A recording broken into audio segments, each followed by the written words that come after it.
আজকে ষষ্ঠ শ্রেণীর গণিত প্রভাব বইয়ের নিজে করি 10.1, 10.2, 10.3 এবং 10.4 আলোচনা করব। যারা এখনও চ্যানেলকে সাবস্ক্রাইব করনি অবশ্যই সাবস্ক্রাইব করো, কারণ এই চ্যানেলে তোমাদের নিয়মিত অঙ্ক শেখানো হয়। দেখো কি বলেছে, ভগ্নাংশগুলো দিয়ে দিয়েছে। ভগ্নাংশগুলোর থেকে আমাকে সসীম দশমিক ভগ্নাংশ, অসীম দশমিক ভগ্নাংশ ও আবৃত দশমিক ভগ্নাংশ ঠিকমতো চিহ্ন দিয়ে প্রকাশ করতে বলেছে। তাহলে প্রথমে হচ্ছে 1/3। তো সবার আগে অঙ্কগুলো শুরু করার আগে বলি, যে সমস্ত ভাগগুলো মিলে যাবে সেগুলো হচ্ছে সসীম দশমিক ভগ্নাংশ, যেগুলো মিলবে না সেগুলো হচ্ছে অসীম দশমিক ভগ্নাংশ। সেই ক্ষেত্রে আমরা আবৃত দশমিক ব্যবহার করতে পারি। তাহলে 1/3 প্রথমে আছে, তারপর 7/9 আর 1/6, এই তিনটে আমি প্রথমে করি। তাহলে কি কি আছে দেখো, 1/3 আছে, 7/9 আছে, আর হচ্ছে 1/6 আছে। তো ফার্স্ট আমরা এই 3 দিয়ে একে ভাগ করব। তো ভাগ তো যাবে না প্রথমে, তাহলে শূন্য, দশমিক দিয়ে আমরা শূন্য বসাবো। 3 তিরিকে কত হবে? 9। যদি বিয়োগ করি তাহলে নামবে হচ্ছে 1, দশমিকের জন্য একটা শূন্য। তাহলে যদি আমি এখানে 10 বসাই দশমিকের জন্য, আবার দেখো 3 আসবে। তো যতবারই আমি অঙ্কটা করি না কেন, অঙ্ক কখনোই মিলবে না, বারবার কি হবে? 3টে রিপিট হবে। তাহলে এই যে দশমিক সংখ্যা, সেই দশমিক সংখ্যাকে আমরা বলবো হচ্ছে আবৃত দশমিক সংখ্যা। এবং আমরা এই ক্ষেত্রে কেমন লিখবো না, 0.3 মাথায় একটা আবৃত দশমিক সংখ্যা বসিয়ে দেব। এই যে আমরা বসাচ্ছি এটাই হচ্ছে আবৃত দশমিক। আশা করি তোমরা বুঝতে পেরেছো। যখন ভাগ যাবে না, যেটা বারবার ঘুরে আসবে, তার মাথায় একটা দশমিকের মতো বসাবো, এটাই হচ্ছে আবৃত দশমিক। আরো কয়েকটা করলে তোমরা বুঝতে পারবে। 9কে 7 দিয়ে এবার ভাগ করছি, ভাগ যাচ্ছে না, শূন্য, দশমিক দিয়ে শূন্য। 9 দিয়ে করি, যদি 8-9 করলে বেশি হয়ে যাবে, 7 দিয়ে করি, তাহলে 7-9 হচ্ছে 63। যদি আমরা বিয়োগ করি দেখো কত আসবে? 7, দশমিকের জন্য শূন্য। তাহলে এখানে যদি আমি শূন্য বসাই তাহলে আবার দেখো 7-9 63 দিয়ে দিতে হবে, অর্থাৎ 7 বারবার ঘুরে আসবে। তাহলে আমরা এই ক্ষেত্রে 7-এর মাথায় কি করব? একটা আবৃত দশমিক বসিয়ে দেব। এবার 6 দিয়ে যদি ভাগ করি, 6 দিয়ে 10কে 1কে যদি ভাগ করি, ভাগ যাচ্ছে না, শূন্য, দশমিক দিয়ে এখানে একটা শূন্য বসাবো। তাহলে 6 অক্ষে কত হবে? 6 অক্ষে 6, উপর থেকে নামবে 4, দশমিকের জন্য এখানে একটা শূন্য পাবো। 6 দিয়ে যদি করি, 6-6 হচ্ছে 36, কি হবে? 4, আবার কি হবে? 40 হবে। তো এই রকম ভাবে যদি আমি অঙ্কটা করি তাহলে কোন সংখ্যাটা রিপিট হবে? আমি যদি এখানে আবার 40 দশমিকের জন্য শূন্য বসাই তাহলে আবার কিন্তু 6টা রিপিট হবে। তাহলে 6 বারবার ঘুরে আসবে, তাই জন্য 6-এর মাথাতে পূর্ণপণিকটা বসাতে হবে। এই আবৃত দশমিক 1-এর মাথায় বসাবো না, যে সংখ্যাটা রিপিট হবে সেই সংখ্যাটার মাথাতে আমি এইরকম আবৃত দশমিক বসাবো। আশা করি তোমরা বুঝতে পেরেছো। তারপরে দেখো, তারপরে সংখ্যাগুলো কি কি বলেছে, 7/11, 11/12 আর 15/37। তাহলে কি কি বলেছে আমাদের? 7/11 একটি বলেছে, আর বলেছে 11/12 বলেছে, আর বলেছে 15/37। এগুলোকে এবার বের করতে হবে। দেখো, তাহলে আমরা 11 দিয়ে 7কে ভাগ করব, ভাগ যাবে না, তাহলে শূন্য দিব। এবং দেখো দশমিকের জন্য দশমিক বসিয়ে এখানে একটা শূন্য আমি এখানে পাবো। তাহলে কত দিয়ে যাবে এটা? দেখো আমি যদি 6 দিয়ে করি তাহলে 6-6-6-11 হচ্ছে 66, নামবে কত? 4, দশমিকের জন্য শূন্য পাবো। তাহলে এখানে দেখো 3 দিয়ে যদি করি, 3-11 হচ্ছে 33, আবার যদি আমরা বিয়োগ করি তাহলে কত পাবো? পাবো হচ্ছে 7, দশমিক দিয়ে শূন্য। এইবারে দেখো আমি একে যদি আমি ভাগ করি তাহলে কত দিয়ে দিতে হবে? 6 দিয়ে দিতে হবে। তাহলে এই ভাগটা আমাকে করতে গেলে যেটা করতে হবে সেটা হচ্ছে 6 আবার চলে আসবে। তাহলে উত্তরটা কি হবে? 6-এর মাথায় পূর্ণপণিক, এবং 3 আছে, তাহলে শেষেরটার মাথাতেও পূর্ণপণিক থাকবে। যদি কোনো আগে কোনো সংখ্যার যদি পূর্ণপণিক থাকে শেষেও তার পূর্ণপণিক বসাতে হবে। এইবারে দেখো 12 দিয়ে আমি 11কে ভাগ করছি, তো ভাগ যাবে না প্রথমে, তাহলে শূন্য, দশমিক দিয়ে শূন্য। তাহলে 7-12-84, 8-12-96, 9-12 হচ্ছে 108। তাহলে এখান থেকে যদি আমরা বিয়োগ করি তাহলে কত নামবে? 2 নামবে, দশমিকের জন্য শূন্য। তাহলে 12কে কত হবে? 12, নামবে কত? বিয়োগ করলে নামবে হচ্ছে 8, দশমিকের জন্য শূন্য, তাহলে 7 × 12 = 84, 6 × 12 যদি করি 6 × 12 হচ্ছে 72, তাহলে নামবে 8। কিন্তু দেখো আবার দশমিকের জন্য আমি যদি এখানে একটা শূন্য বসাই কত দিয়ে যাবে? 6 দিয়ে যাবে। তার মানে 6 বারবার রিপিট হবে, তাহলে এখানে কিন্তু অঙ্কটা হবে 0.916 পূর্ণপূর্ণি। তবে কিভাবে বুঝবো তারও একটা নিয়ম আছে। দেখো এখানে দেখো দাগের পরে দেখো 80 আছে, এখানেও এই দাগের পরটায় দেখো 80 আছে, তার মানে এই জিনিসটাই রিপিট হবে। এটা কত দিয়ে গেছে? 6 দিয়ে, তাহলে এটাও 6 দিয়ে যাবে, 6-এর মাথায় পূর্ণপূর্ণি। দেখো 37 দিয়ে যদি করি, 37 দিয়ে যদি আমরা 15কে যদি করি তাহলে কি অথবা ভাগ যাবে না শূন্য, দশমিকের জন্য এখানে শূন্য পাবো। এবার যদি আমরা 4 দিয়ে করি, 4 দিয়ে করলে 4 সাথে 28, 8 হাতে থাকে 2, 3 4 12, 13 14, তাহলে নামবে কত? বিয়োগ করলে নামবে হচ্ছে 2। তাহলে দশমিকের জন্য শূন্য, ভাগ যাচ্ছে না, তাহলে ভাগ না গেলে এখানে শূন্য দিয়ে আরেকটা শূন্য আমি এখানে বসিয়ে দিচ্ছি। তাহলে এবার কত দিয়ে যাবে? এবার যদি আমরা 6 দিয়ে করি, বেশি হয়ে যায়, তাহলে 5 দিয়ে করি, তাহলে 5 সাথে 35, 5 হাতে থাকে 3, 3 5 15, 16 17 18, তাহলে এবার যদি বিয়োগ করি তাহলে কত নামবে? 5 হাতে থাকে 1, 19 20 1, তাহলে এই দশমিকের জন্য আবার কত বসাবো? শূন্য। তাহলে দেখো এই সংখ্যাটা কিন্তু দেখো 150-র সাথে সমান হয়ে গেল, অর্থাৎ এই সংখ্যাটা কত দিয়ে গেছিল? 4 দিয়ে গিয়েছিল, তাহলে এটাও 4 দিয়ে যাবে। অর্থাৎ যে সংখ্যা তাহলে 4টাই রিপিট হবে, তাহলে 4-এর মাথায় পূর্ণপূর্ণিক। আর আমি বললাম যদি কোনো ভাগের শেষে সংখ্যাটাকেও পূর্ণপূর্ণিক বসাতে হবে। তারপরে দেখো কি বলেছে, তাহলে 2/15, 49/63, 11/37। সাধারণভাবে 37 যদি থাকে কোনো সংখ্যার হর হিসাবে, তাহলে সেগুলো কিন্তু আবৃত দশমিক হয় বা অসীম দশমিক ভগ্নাংশ আমরা বলে থাকি। তাহলে এখনো পর্যন্ত আমি যে সমস্ত ভগ্নাংশগুলো পেলাম দেখো সবগুলোই কিন্তু, যতগুলো পেয়েছি সবগুলো হচ্ছে কি না আবৃত দশমিক সংখ্যা বা অসীম দশমিক সংখ্যা। তাহলে দশমিক ভগ্নাংশ বলেছে, তাহলে 1/3 যেটা হলো, তাহলে এই যে 1/3 আমরা পেয়েছি, এই 1/3কে আমরা কি বলবো? এটাকে অসীম দশমিক ভগ্নাংশ বলবো। এটা একটা ভগ্নাংশ, কেমন ভগ্নাংশ? না অসীম দশমিক ভগ্নাংশ। তাহলে যদি কোনো ভাগ না মেলে এইরকম ভাবে, তখন তাকে বলবো অসীম দশমিক ভগ্নাংশ। তো এখানে যতগুলো আছে একটারও ভাগ মেলেনি, তাহলে এগুলো সবই হচ্ছে অসীম দশমিক ভগ্নাংশের মধ্যে পড়বে। তাহলে তারপরে আমরা কি কি পেয়েছি? এরপরে আমরা পেলাম 2/15, এটা একটা সংখ্যা পেয়েছি। তাহলে 49/63 একটি সংখ্যা, আর হচ্ছে 11/37 একটি সংখ্যা। তিনটে সংখ্যা এবার বলে দিয়েছে। তাহলে যতগুলো ভাগ মিলছে না সেগুলো হচ্ছে অসীম দশমিক সংখ্যা, যেগুলো ভাগ মিলে যাবে সেগুলোকে আমরা সসীম দশমিক। তাহলে 15 দিয়ে 2কে ভাগ করো, ভাগ যাচ্ছে না শূন্য, দশমিক দিয়ে শূন্য, 15কে কত হবে? 15 হবে। নর্মালভাবে বিয়োগটা করে দাও, তাহলে কত নামবে? 5। এই দশমিকের জন্য শূন্য, তাহলে 3 15 45, তাহলে 3 15 হচ্ছে 45, আবার নামবে কত? 5। তার দশমিকের জন্য শূন্য, দেখো এই দাগের নিচে দেখো 50 আছে, এই দাগের নিচেও 50, তার মানে আর ভাগ যাবে না, আমাকে ধরে নিতে হবে। তাহলে এই সংখ্যাটা কত দিয়ে গেছে? 3 দিয়ে, তাহলে 3-এর মাথায় পূর্ণপূর্ণিক। তার মানে আমরা এখনো পর্যন্ত যতগুলো ভগ্নাংশ পেলাম সবই কিন্তু অসীম দশমিক ভগ্নাংশ। এবার 63 দিয়ে 49কে ভাগ করো। আমি যদি ভাগ করার আগে দেখো একটা জিনিস, আমি যদি একটু লঘিষ্ঠ আকারে প্রকাশ করতাম, তাহলে 7 দিয়ে দেখো, 7 7 49, 7 9 63, তাহলে আমার ভাগটা করতে সুবিধা হতো। বা আমি ডাইরেক্ট এইভাবেও করতে পারি, ভাগ যাচ্ছে না বলে শূন্য, দশমিক দিয়ে শূন্য। এবারে দেখো 7 দিয়ে করলে কত হবে? 7 দিয়ে যদি করি, 3 7 21, 1 হাতে থাকে 2, 6 7 42, 43 44, তাহলে এবার বিয়োগ করে দাও, তাহলে এখান থেকে নামবে হচ্ছে 9, হাতে থাকে 1, তাহলে 5 6 7 8 9, তাহলে হচ্ছে 49 হলো, দশমিকের জন্য এখানে শূন্য।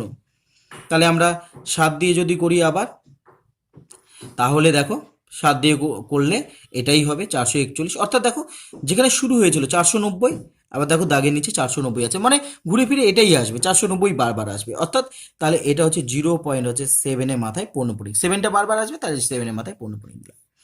এবার 37 দিয়ে 11কে ভাগ করো, তাহলে ভাগ যাচ্ছে না শূন্য, দশমিক দিয়ে শূন্য বসাবো।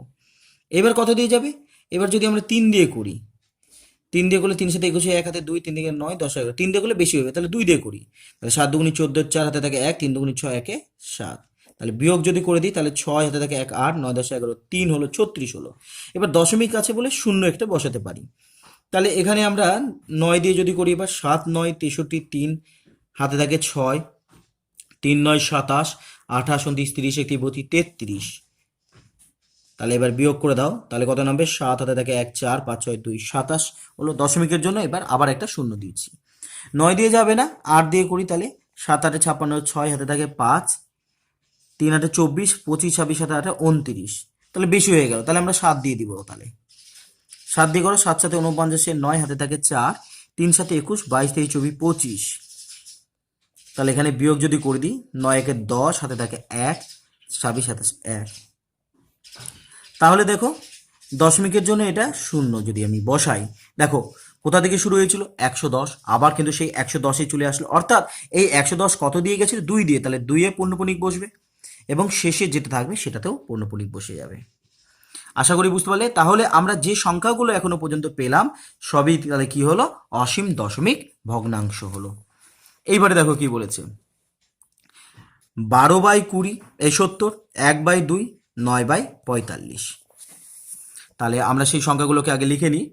কি হচ্ছে? 12 হচ্ছে 70, 1 হচ্ছে 2 আর 9 হচ্ছে 45। এই সংখ্যাগুলোকে এবার আমি কিভাবে করব?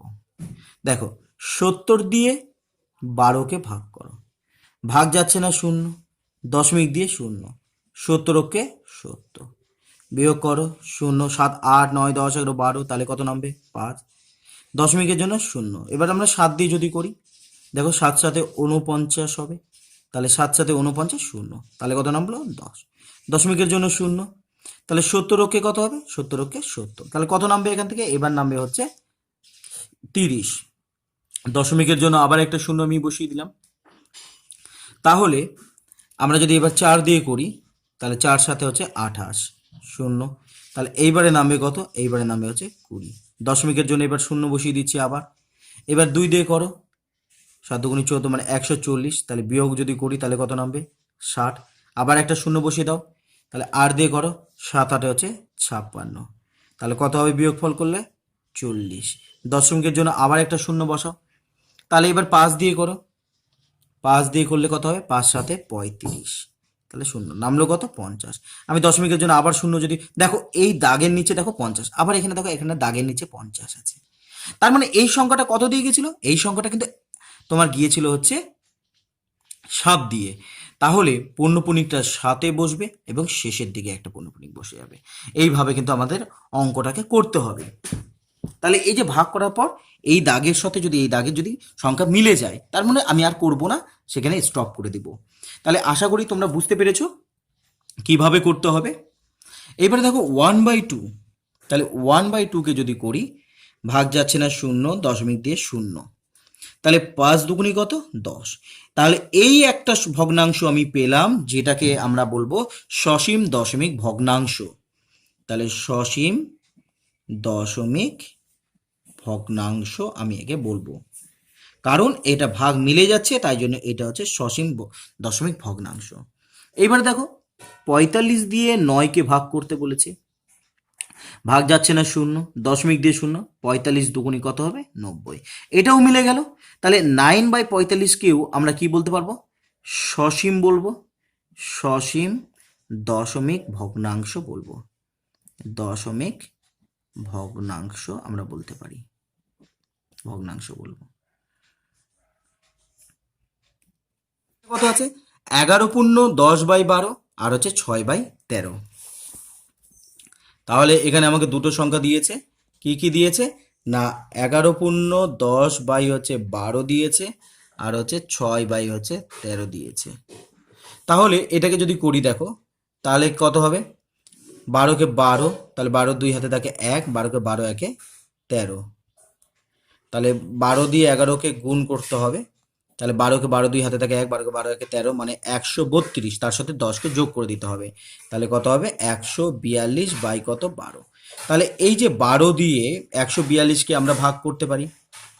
আচ্ছা, আমরা তার আগে যদি একটু কেটে দিই, তাহলে কিন্তু অঙ্কটা সহজে করা যাবে। লঘিষ্ঠ আকারে যদি প্রকাশ করি, তাহলে 12কে 12 দিয়ে যদি করি, ওই 2 দিয়ে যাচ্ছে না, তাহলে 2 দিয়ে করি, 6 দুগুণী 12, তাহলে 7 দুগুণী 14 1, তাহলে কত হলো 71/6 দাঁড়ালো। তাহলে এই যে 6 আছে, এই 6 দিয়ে 71কে আমাকে ভাগ করতে হবে। তাহলে 6 অক্ষে 6, 7 1, উপর থেকে নামলো 1, 6 অক্ষে 6, তাহলে নামবে হচ্ছে 5। এবারে ভাগ যাচ্ছে না দশমিক দিয়ে, তাই জন্য 0। 6 8 কত হবে 48। দেখো আমরা যেহেতু লঘিষ্ঠ আকারে প্রকাশ করে নিয়েছি, তাই জন্য কিন্তু ভাগটা সহজে, নামটা সহজে করতে, নাহলে 12 ঘরের নামটা করতে হতো। 6টা 48, তাহলে কত হবে 50 থেকে যদি 48কে বাদ দিই তাহলে হচ্ছে 2, দশমিক দিয়ে হচ্ছে 0। তাহলে 6 দুগুণি 3 6 18, 19 20 2, দশমিক দিয়ে 0। দেখো এই দাগের পরে দেখো 20 আছে, এখানেও এই দাগের পরে 20 আছে, অর্থাৎ আর আমাকে ভাগ করতে হবে না। এই সংখ্যাটা যত দিয়ে গেছে সেটাই হচ্ছে পূর্ণপূর্ণিক বসে যাবে। তাহলে কার মান, এটা কত দিয়ে গেছিল 3 দিয়ে, তাহলে 3-এর মাথায় পূর্ণপূর্ণিক বসবে। এবারে 13 দিয়ে 6কে যদি আমরা ভাগ করি, ভাগ যাচ্ছে না 0, দশমিক দিয়ে 0। 5 13 65 হয়ে যায়, 5 দিয়ে গুলো বেশি, তাহলে 4 দিয়ে করো, 4 13 হচ্ছে 52, তাহলে নামবে কত 8। দশমিকের জন্য 0, 6 13 হচ্ছে 78, তাহলে নামবে হচ্ছে 2। দশমিকের জন্য 0, 13কে 13, তাহলে বিয়োগ করলে কত নামবে 7। দশমিকের জন্য 0, তাহলে 5 13 কত, 5 13 হচ্ছে 65, বিয়োগ করলে নামবে হচ্ছে 5। দশমিকের জন্য 0, 3 13 হচ্ছে 39, 4 13 52, 4 করলে বেশি হয়ে যাবে, তাহলে 3 দিয়ে করো, 3 13 হচ্ছে 39, তাহলে এখান থেকে নামবে 1, হাতে থাকে 1 4 5 11। দশমিকের জন্য এবার 0, 7 13 78, 8 দিয়ে যদি করি 7 13 91, 8 দিয়ে করো, তাহলে তাহলে 3 8 24, 4 হাতে থাকে 2, 8 8 9 10 104, তাহলে নামবে কত 6। এবার দশমিকের জন্য কত 0। দেখো এখানে দাগের নিচে তাহলে কত হলো 60, আবার অঙ্কটা শুরু হয়েছিল 60 দিয়ে, অর্থাৎ এবার তাহলে এই 60 কত দিয়ে গেছিল 4 দিয়ে, তাহলে 4 থেকে পূর্ণপূর্ণিক শুরু হবে 5 পর্যন্ত। তাহলে এখানে আমরা দেখলাম যে বেশিরভাগ অঙ্কই তোমার কিন্তু আবৃত দশমিক বেরোলো। তাহলে এই যে অঙ্কগুলো রয়েছে, আমাকে বলেছিল সসীম দশমিক সংখ্যা, এখানে সসীম দশমিক সংখ্যা মাত্র দুটো পেয়েছি আমরা, এই 1/2 আর 9/45, এই দুটো হচ্ছে সসীম দশমিক সংখ্যা, বাকিগুলো কিন্তু সবই হচ্ছে কারো ভাগ মেলেনি, সেগুলো হচ্ছে সবগুলোই হচ্ছে অসীম দশমিক ভগ্নাংশ। তাহলে আমরা কিন্তু এখান থেকে উত্তর পেয়ে গেলাম। এইবারে দেখো নিজে করি 10.2, নিজে করি 10.2তে কি বলছে, নিচের আবৃত দশমিক সংখ্যার মধ্যে কোনগুলি শুদ্ধ আবৃত দশমিক আবার কোনগুলি মিশ্র আবৃত দশমিক খুঁজি ও আলাদা ঘরে বসাই। তাহলে এই অঙ্কটা আমরা কিভাবে করব, দেখো এখানেই আমরা করে নিতে পারবো। তাহলে এটা হচ্ছে নিজে করি 10.2, নিজে করি 10.2। দেখো কি বলেছে, যে শুদ্ধ আবৃত দশমিক আর কি বলেছে না মিশ্র আবৃত দশমিকের পার্থক্য করতে বলেছে। তাহলে শুদ্ধ আবৃত দশমিক সংখ্যা, আবৃত দশমিক সংখ্যাকে আর মিশ্র আবৃত দশমিক সংখ্যাকে আলাদা করতে বলেছে। মিশ্র আবৃত দশমিক সংখ্যাকে আলাদা করতে হবে। কিভাবে আলাদা করব, দেখো দেখো শুদ্ধ কাকে বলা হয়, শুদ্ধ হচ্ছে যে দশমিকের পর থেকেই কি হয়ে থাকে আবৃত দশমিক সংখ্যা শুরু হয়ে যায়, আবৃত অংশটা শুরু হয়ে যায়, মানে পূর্ণপূর্ণিকটা বসে, তাকে বলা হয় শুদ্ধ আবৃত দশমিক। আমি যদি 5/6 করি, দেখো কি হবে, 5/6কে যদি আমরা ভাগ করি, তাহলে ভাগ যাচ্ছে না 0, দশমিক দিয়ে 0, তাহলে 6 9 হচ্ছে 54, তাহলে 6 8 48, কত নামবে 2 নামবে। দশমিকের জন্য কি বসবে, দশমিকের জন্য এখানে একটা 0 বসবে, 3 6 কত 18, 19 20 2, তাহলে দশমিকের জন্য 0। তাহলে দেখো এখানে দাগের নিচে কত আছে 20, এখানেও দাগের নিচে 20 আছে, অর্থাৎ এই আর অঙ্কটা করব না, ভাগ আর দিব না। এই সংখ্যাটা কত দিকে 3, তাহলে 3-এর মাথায় পূর্ণপূর্ণিক বসলো। কিন্তু দেখো এই যে পূর্ণপূর্ণিকটা বসালাম সেটা কিন্তু দশমিকের পর সংখ্যাই বসাইনি, দশমিকের পরের দূরে গিয়ে একটি সংখ্যাতে বসিয়েছি, তাই জন্য এটাকে বলা হয়ে থাকে মিশ্র আবৃত দশমিক। তাহলে মিশ্র আবৃত দশমিক সংখ্যার আমাকে বের করতে বলেছে, তাহলে 5/6 আমরা কি পেলাম, মিশ্র আবৃত দশমিক পেলাম। এইভাবে আমাকে কিন্তু অঙ্কগুলোকে করতে হবে। যেমন তোমার 34/510 আছে, তাহলে আমাকে এটা করে দেখতে হবে আগে। তাহলে 510 দিয়ে কাকে ভাগ করতে হবে, 34কে ভাগ করতে হবে। তো ভাগ যাচ্ছে না, তাহলে শূন্য, দশমিক দিয়ে শূন্য, তাও ভাগ যাচ্ছে না, তাহলে শূন্য দিয়ে এখানে একটা শূন্য বসাতে হবে। এইবারে যদি আমরা করি, দেখো এবার আমরা 6 দিয়ে যদি করি, 6 দিয়ে করলে কত হবে? 6 শূন্য শূন্য, 6 কে 6, 5 6 হচ্ছে 30, তাহলে শূন্য, 4 হাতে থাকে 1, তাহলে 3, তাহলে 340 হলো।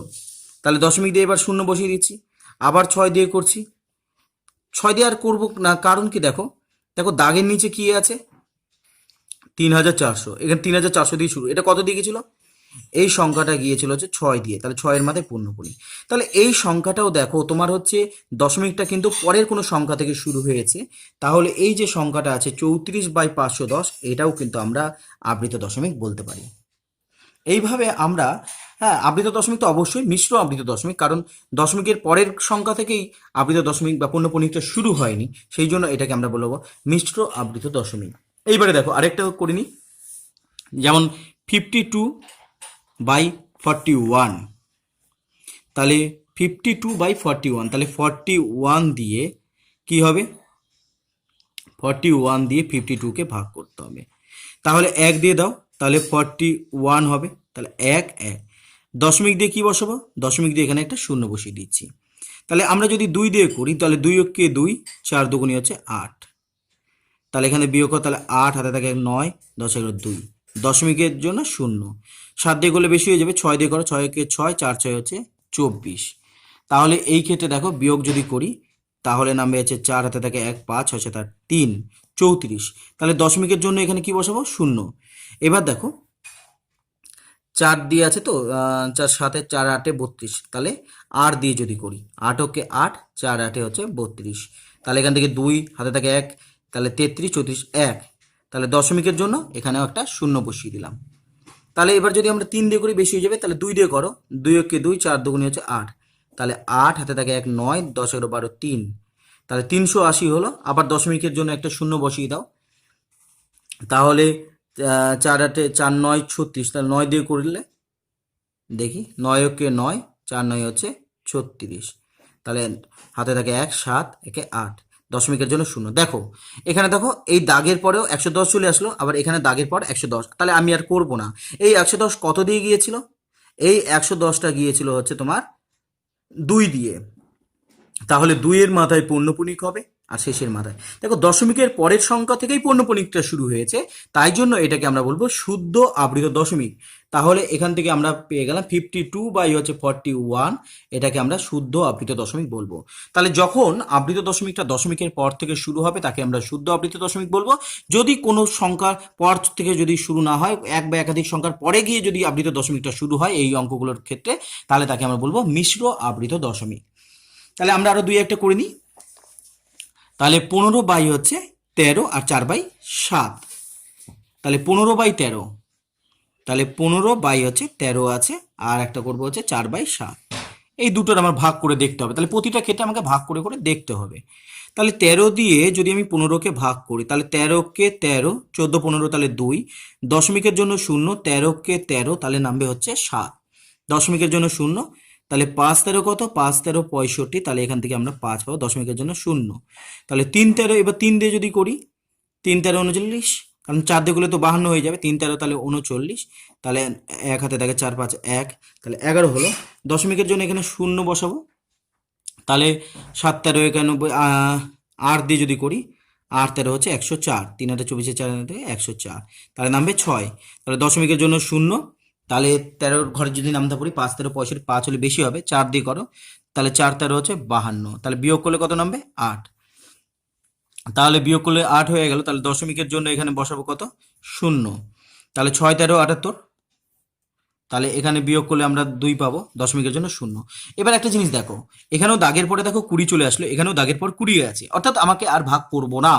এবার এই সংখ্যাটা কত দিয়ে গিয়েছিল? এই সংখ্যাটা গিয়েছিল হচ্ছে 1 দিয়ে, এই একটা দিয়ে গিয়েছিল, তাহলে এই 1 থেকে শেষ পর্যন্ত পূর্ণপূর্ণিক হবে। দশমিকের আগে পূর্ণপূর্ণিক বসে না, কিন্তু সবসময় মনে রাখবে দশমিকের পরে এই একে কখনোই বসবে না। তো দশমিকের পর থেকেই পূর্ণপূর্ণিকটা শুরু হয়েছে, তার মানে হচ্ছে এটা একটা শুদ্ধ আবৃত দশমিক ভগ্নাংশ। তাহলে 15/13কে আমরা শুদ্ধ আবৃত দশমিক বলতে পারি। 15/13 যেটা আমরা পাবো, সেটা হচ্ছে শুদ্ধ আবৃত দশমিক। তাহলে ভগ্নাংশ হচ্ছে এত, আর দশমিক সংখ্যাটা হচ্ছে এই সংখ্যা। এবার দেখো 7 দিয়ে যদি আমরা 4কে যদি ভাগ করি, ভাগ যাচ্ছে না শূন্য, দশমিক দিয়ে শূন্য, 5 সাথে 35, তাহলে নামবে হচ্ছে 5, দশমিকের জন্য শূন্য, তাহলে 7 সাথে হচ্ছে 49, 50 1, দশমিকের জন্য শূন্য, 7 ওকে 7, তাহলে 3 নামলো, দশমিকের জন্য শূন্য, তাহলে 4 দিয়ে যদি আমরা করি, তাহলে 4 সাথে কত হবে, 4 সাথে হচ্ছে 28, তাহলে 2, দশমিকের জন্য শূন্য, তাহলে 7 দুগুণি হচ্ছে কত 14, তাহলে 6, দশমিকের জন্য শূন্য, তাহলে 7 8 56, 8 বসাই তাহলে 56, তাহলে বিয়োগ করলে হচ্ছে 4, তো দশমিকের জন্য এখানেও শূন্য বসিয়ে দিলাম। তো এটা কত দিয়ে যাবে দেখো, দেখো এটা কি আছে 40, আবার শুরুটা হয়েছিল 40 দিয়ে, তাহলে আর করবো না ভাগ। তাহলে এই 40টা কত দিয়ে গেছিল 5 দিয়ে, তাহলে 5 থেকে 8 পর্যন্ত হচ্ছে গুণমারি। তাহলে এই যে আমরা দশমিক সংখ্যাটা হচ্ছে, হ্যাঁ, সেটা হচ্ছে কিন্তু তোমার শুদ্ধ আবৃত দশমিক, কারণ দশমিকের পর থেকে পূর্ণপণিক শুরু হয়েছে। তাহলে শুদ্ধ আবৃত দশমিক সংখ্যাগুলো কি হবে, এখান থেকে হচ্ছে 4/7 থেকে যেটা আমরা পাবো সেটাই, অর্থাৎ এই সংখ্যাটা হচ্ছে শুদ্ধ আবৃত দশমিক সংখ্যা। আর এটা কিন্তু ভগ্নাংশগুলো আমি লিখছি, এটা মাথায় রাখবে। আচ্ছা, তাহলে তোমরা এই অঙ্কগুলো আশা করি বুঝতে পেরেছো। তাহলে এর পরের অঙ্কগুলো তোমাদের কিন্তু HW থাকলো, অবশ্যই তোমরা পারবে নিয়মটা বুঝে থাকলে। এরপরে দেখো কি বলেছে, নিজে করি 10.3, নিচের শুদ্ধ আবৃত দশমিক সংখ্যাকে সামান্য ভগ্নাংশে প্রকাশ করতে বলেছে। তাহলে 0.5, 0.45 এগুলো দিয়েছে। তাহলে 0.5-এর মাথায় পূর্ণপণিক, আর একটা আছে 0.45, মানে দুটোর মাথাতেই পূর্ণপণিক। এটা মানে কি দেখো কিভাবে করতে হয় এগুলো অঙ্ক, যে সংখ্যাটা আছে সেই সংখ্যাটাকে লিখবো বাই, যতগুলোর মাথায় পূর্ণপণিক ততটা 9 লিখবো। শুদ্ধ আবৃত দশমিক এগুলো, কারণ দশমিকের পর থেকে শুরু হয়েছে, তাই জন্য শুদ্ধ আবৃত দশমিক। এই ক্ষেত্রে কত হবে 45 হবে, দুটো মাথায় পূর্ণপণিক আছে, দুটো 9 লিখবো। এইভাবে করব, অঙ্কগুলো হয়ে যাবে। এবার কাটাকাটি যদি যায়, দেখো 3 15 45, 3 3 9, 3 3 9, 3 দিয়ে কাটলাম, আবার 3 দিয়ে যাচ্ছে, 3 5 15, 3 11 33, তাহলে হচ্ছে 5/11। তারপরে দেখো আবার কি বলেছে, 0.53, 0.12, তাহলে 0.53, 5 এবং 3 উভয়ের মাথায় পূর্ণপণিক, আর 0.12, 1 এবং 2 উভয়ের মাথায় পূর্ণপণিক। তাহলে এখানে কত হচ্ছে 53 আছে, লিখে দিলাম, দুটো মাথায় পূর্ণপণিক, দুটো নয়। এখানে 12 লিখলাম, দুটোর মাথায় পূর্ণপণিক বলে দুটো নয়। এবার দেখো কাটাকাটি যায় কেন, 3 দিয়ে যাবে, 3 4 12, 3 3 9, 3 3 9, তাহলে 4 হচ্ছে কত হলো 33 হলো। এইভাবে আমরা করব। আরেকটা আছে দেখো 0.512, তাহলে 0.512, যেখানে 5 থেকে 2 পর্যন্ত, তাহলে এখানে 512। এবারে অনেকে মনে করতে পারে দুটোর মাথায় পূর্ণপণিক, না, পূর্ণপণিকটা এখানে শুরু হয়েছে, 2 শেষ হয়েছে, অর্থাৎ 1-এর মাথাতেও পূর্ণপণিক আছে, এটা কিন্তু মাথায় রাখবে। তাহলে এখানে 3টে 9 হবে। তাহলে এবার দেখতে হবে এদের মধ্যে কাটাকাটি যাচ্ছে কিনা, যদি কাটাকাটি যায় তাহলে অবশ্যই কাটাকাটি করতে হবে। সাধারণতভাবে 11 বা 3 এগুলো দিয়ে দেখতে হয়, তাহলে এটা কাটাকাটি না গেলে এটাই উত্তর আমাদের করতে হবে, যদি কাটাকাটি যায় তাহলে আমাকে আবার কাটাকাটি করতে হবে। তাহলে এইটা হচ্ছে শুদ্ধ আবৃত দশমিক যদি থাকে, তাকে সামান্য ভগ্নাংশে এইভাবে আমরা প্রকাশ করতে পারি। এইবারে আমরা করব হচ্ছে নিজে করি 10.4, নিজে করি 10.4।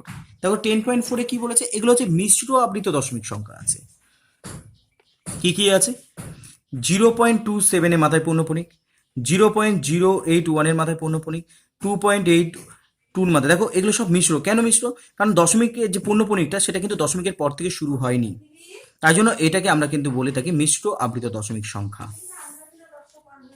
তাহলে কি কি আছে দেখো, 0.27, তাহলে 7-এর মাথায় পূর্ণপণিক, তাহলে কত হবে, এখানে আমরা 27, তো 27 লিখবো, বাই কতগুলোর মাথায় পূর্ণপণিক আছে, এখানে দেখো একটার মাথায় পূর্ণপণিক আছে, তাহলে একটা 9 লিখবো, বিয়োগ এই দশমিক আর আবৃত দশমিকের মাঝে কি আছে 2, তাহলে 2কে বিয়োগ দিতে হবে, এবং এখানে যতগুলো ঘর থাকবে ততগুলো শূন্য বসাবো। তাহলে 27 থেকে যদি 2কে বাদ দিই তাহলে হবে 25, আর বাই হচ্ছে 90, 5 দিয়ে করো, 5 5 25, 5 18 হচ্ছে 90, তাহলে হচ্ছে 5/18 হবে। তারপরে সংখ্যা কি দেখলাম 0.081, তাহলে 8 আর 1-এর মাথায় পূর্ণপণিক আছে, তাহলে সংখ্যা কত আছে 81, এদিকে শূন্য তো দাম নাই, বিয়োগ এই দশমিক আর আবৃত দশমিকের মধ্যে কি আছে 0, তাহলে 0কে বিয়োগ করে দাও, বাই যতগুলো মাথায় পূর্ণপণিক ততগুলো 9, এখানে যতগুলো ঘর ততগুলো শূন্য, তাহলে 81 বাই কত হবে 990। তাহলে এই ক্ষেত্রে দেখো 9 দিয়ে কাটো, 9 9 81, 9 11 99, 0। তাহলে 9/110 হবে। তারপরে কত ছিল না 2.82 ছিল, যেখানে 2 এর মাথায় পূর্ণপনী। আমরা এই জায়গাতে 282কে করতে পারি, বা আমরা এটাকে এইভাবে করতে পারি, 2 যোগ আকারে করলাম, মানে এটাকে আলাদা করে দিলাম। তাহলে এখানে কত থাকলো, এখানে থাকলো 82 থাকলো, বিয়োগ এই দশমিক আর আবৃত দশমিকের মধ্যে কি আছে 8, 8কে বিয়োগ দাও, বাই যতগুলো মাথায় পূর্ণপনী ততগুলো নয়, এখানে যতগুলো ঘর ততগুলো শূন্য। তাহলে 2 যোগ, আমরা যদি এখানে বিয়োগ করি 8 9 10 11 12, তাহলে 4 হাতে থাকে 1, তাহলে 74 দাঁড়ালো, বাই কত 90। এবার 2 দিয়ে কাটাকাটি করি, 2 দিয়ে 3 দুগুণি 6 7 1, 7 দুগুণি 14, 45 দুগুণি হচ্ছে 90। তাহলে উত্তর হচ্ছে 2 পূর্ণ 37 বাই হচ্ছে 45। এবারে দেখো পরের সংখ্যা কি বলেছে, 0.272 3.432, এই দুটো সংখ্যার বলেছে পূর্ণপণিক যুক্ত সংখ্যা, এবং দুটোই মিশ্র বলেছে। তাহলে কি কি সংখ্যা বলেছে, 0.272, 7 আর 2 মাথায় পূর্ণপণিক, আর একটা বলেছে 3.432, একটা 3 আর একটা 2 মাথায় পূর্ণপণিক। তাহলে এগুলো করব কিভাবে, দেখো একই রকম পদ্ধতি, একই রকম নিয়ম। যে সংখ্যাটা আছে সেটাকে আমরা লিখব, বিয়োগ আবৃত দশমিক আর পূর্ণপণিকের এই দশমিক সংখ্যা আর আবৃত দশমিকের মধ্যে যে সংখ্যাটা আছে সেই সংখ্যাটাকে লিখবো, বাই যতগুলোর মাথায় পূর্ণপণিক ততগুলো 9 লিখবো, এখানে যতগুলো ঘর ততগুলো শূন্য। তাহলে 270 বাই কত হলো 990 হলো, 0 0 কেটে গেল, 9 দিয়ে যদি কাটি 3 9 27, 9 11 99, তাহলে 3 বাই হচ্ছে 11। তো এইখানে এই দশমিকের আগে একটা সংখ্যা আছে, ওটাকে আমি আলাদা করে দেবো, প্লাস আকারে লিখবো। তাহলে এখানে কত হচ্ছে 432 থাকলো, বিয়োগ এই দশমিক আর আবৃত দশমিকের মধ্যে কি আছে 4, বিয়োগ 4 করে দাও, যতগুলোর মাথায় পূর্ণপণিক ততগুলো 9 বসাবো, এখানে যতগুলো ঘর ততগুলো শূন্য। তাহলে 3 যোগ, তাহলে আমরা এখানে যদি বিয়োগ করি তাহলে কত হবে 428, বাই কত হবে 990। এবার যদি আমি কাটি 2 দিয়ে কাটি, 2 দুগুণি 4, 2 কে 2, 4 দুগুণি 8, 2 দিয়ে যদি কাটি 4 দুগুণি 8, হ্যাঁ 4 দুগুণি 8, 9 1, 9 দুগুণি 8 19 1, 5 দুগুণি 10। তাহলে যদি আর কাটাকাটি না যায় তাহলে 3 পূর্ণ 214 বাই হচ্ছে 495। এইভাবে মিশ্র দশমিক সংখ্যা হলে তাকে কিন্তু সামান্য ভগ্নাংশ প্রকাশ করতে গেলে এই পদ্ধতির মাধ্যমে করতে হবে। আশা করি তোমরা বুঝতে পেরেছো। আজকে এই পর্যন্ত থাক, এর পরের দিন নতুন একটি অধ্যায় নিয়ে আলোচনা করব। ধন্যবাদ। Subscribe my channel PKB Math.